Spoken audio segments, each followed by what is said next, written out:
नमस्कार।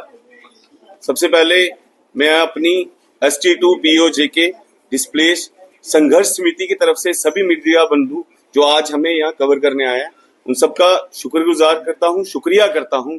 आज की जो प्रेस कॉन्फ्रेंस रखी गई है वो इस विषय पे रखी गई है कि जो POJK के डिस्प्लेस पर्सन, जो पहाड़ी लोग जो जम्मू में रहते हैं, जो उनके साथ भेदभाव किया गया जब 2024 में ST2 बिल लाया गया, उसके रिगार्डिंग ये प्रेस कॉन्फ्रेंस रखी गई है। इस पूरे कोर कमेटी के मेंबर SP इंद्रजीत जी, सरपंच रविंदर जी, सरपंच विंदर जी, अमृतवाली जी, रिटायर्ड SP विजय शर्मा जी, पंच मैडम संतोष शर्मा जी और मैडम गाड़ीगढ़ से, ये सब इस कमेटी के पंच मेंबर हैं। इसको पूरा हम सबसे पहले आप सबको एक्सप्लेन करेंगे कि हमारे साथ इस विषय में हमारे साथ किस तरह स्कैम किया गया। पूरी पहाड़ी बिरादरी जो जम्मू डिवीजन में रहती है उस पूरी पहाड़ी बिरादरी के साथ कैसे स्कैम किया गया, आपको SP साहब सरपंच साहब एक्सप्लेन करेंगे।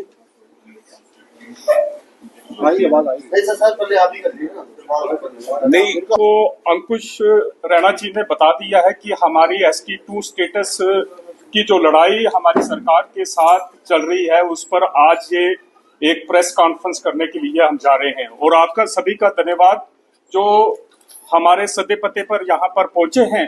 तो आपको बताना चाहता हूँ कि थोड़ा सा पीछे लेकर जाता हूँ मैं आपको कि 1947 में जब हमारी POJK से हमारी फैमिलीज जो वहां से डिस्प्लेस होकर पुंछ में पहुंची थी और लगभग उसका डाटा जो था 36,000 के करीब था। वो वहां पर जब पुंछ में पहुंचने के बाद तो वहां के हालात वहां पर थे, उस हालात में इस तरीके के साथ वहां पर हालात थे कि वहां पर सुरक्षा के जो इंतजाम कम थे और हमारी सरकार ने बाय हेलीकॉप्टर वहां पर भूखे प्यासे वहां पर से डिस्प्लेस होकर वहां पर पहुंचे जब, तो हमारी सरकार ने हेलीकॉप्टर के जरिए वहां पर राशन की बोरियां नीचे गिराई और जो हमारे भूखे प्यासे वो हमारी फैमिलीज वहां पर पहुंची हुई थी, उन्होंने वो जो बोरियां नीचे गिराई वो वहां से फट गई थी, वहां से ही नीचे से उठाकर खाना उन्होंने वहां पर खाया उन्होंने।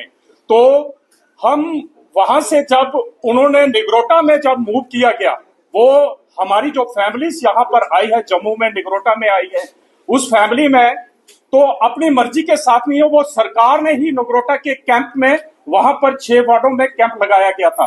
तो आपके माध्यम से ये सरकार तक ये पहुंचाने की बात कर रहे हैं हम, तो बताना चाहते हैं कि जैसे गुज्जर बरादरी को ST स्टेटस का जो दिया गया है पूरे जम्मू कश्मीर में दिया गया है और हमारे कबीले को जो पहाड़ी कबीला है इसको 2 हिस्सों में बांट दिया सरकार को।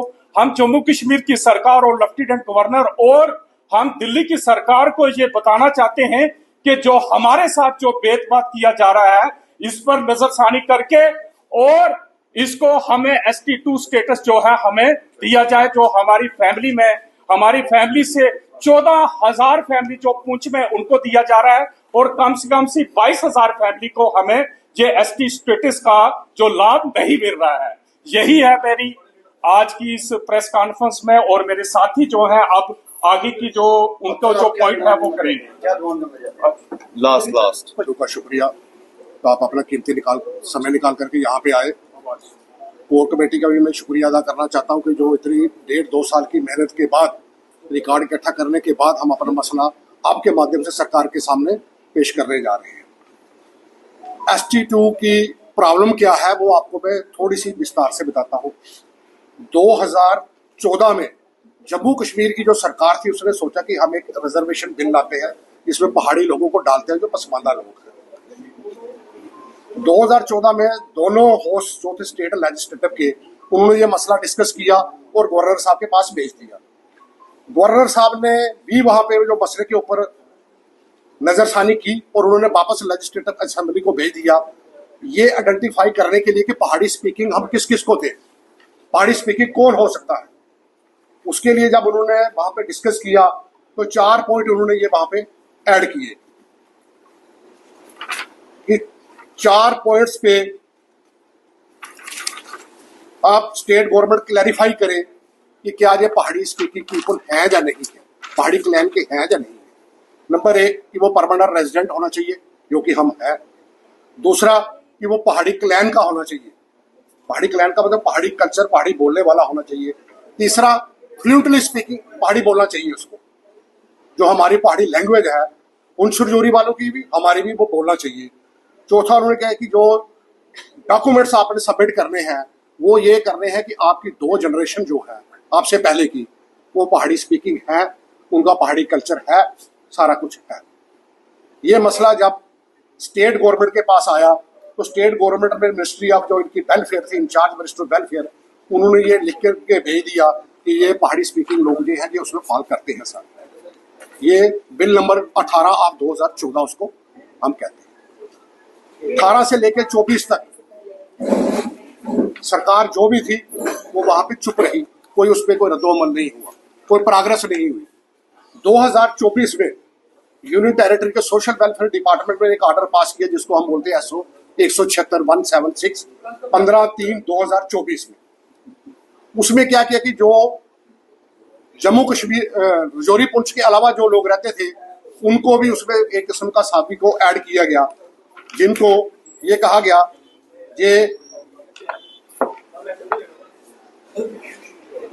रूल नंबर 4 है, क्लास नंबर B.2 है, जिसमें एक लफ्ज ऐड किया गया कि पहाड़ी एथनिक ग्रुप, जिसमें मैं फॉल करता हूँ। ये सारे फॉल करते हैं, पुंछ रजौरी वाले फॉल करते हैं, जम्मू सांबा कठुआ ये सारे फॉल करते हैं। और रूल 21 के तहत उसमें 4 एक किस्म की उन्होंने कंडीशंस रखी कि ये जो फुलफिल करेगा उसको ST2 का स्टेटस का सर्टिफिकेट उसको दिया जाएगा। नंबर 1 थी कि वो मेंबर ऑफ पहाड़ी क्लैन होना चाहिए, जो हम है। पहाड़ी क्लैन कम्युनिटी और tribe having distinct culture, ethnicity and linguistic. हम एक ही भाषा बोलते हैं रजौरी पुंछ वाले, एक ही हमारा रहन सहन है। हमारे आधे रिश्तेदार रजौरी पुंछ में जो ST2 का बेनिफिट ले रहे हैं वो बचपन में हमारे घर में रह के पड़े हुए हैं, हम उनके साथ इकट्ठे बैठ के पड़े हुए हैं। लेकिन डिस्क्रिमिनेशन यहाँ पे ये हो रही है कि उनको उस चीज का फायदा मिल रहा है, हमें उस चीज का फायदा नहीं मिल रहा, हमारे बच्चों को उस चीज का फायदा नहीं मिल रहा। दूसरा उन्होंने कहा मस्ट भी पहाड़ी स्पीकिंग होनी चाहिए। पहाड़ी स्पीकिंग का मतलब ये है कि जो हम घर में बोलते हैं, भाई तो कुछ जुलना ही क्या करा लगा नहीं कुछ रहने तुस बड़ियाल रहने भोरगम रहने तुस कदू तो आएगा तुस दादे कदू माइग्रेट हो गया ऐसे, इसको हम बोलते हैं पहाड़ी। ये हम बोल रहे हैं अभी तक, घर में सारे बच्चे बोल रहे हैं अभी।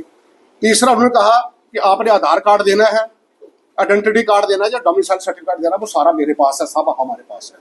चौथा उन्होंने डिपेंड जो लास्ट पॉइंट जहाँ पे आकर के एक मसला क्रिएट होता है, उन्होंने कहा जो कंसर्न तहसीलदार है वो अथॉरिटी सर्टिफाइड करेगा कि इनका क्लेम बनता है या नहीं बनता है।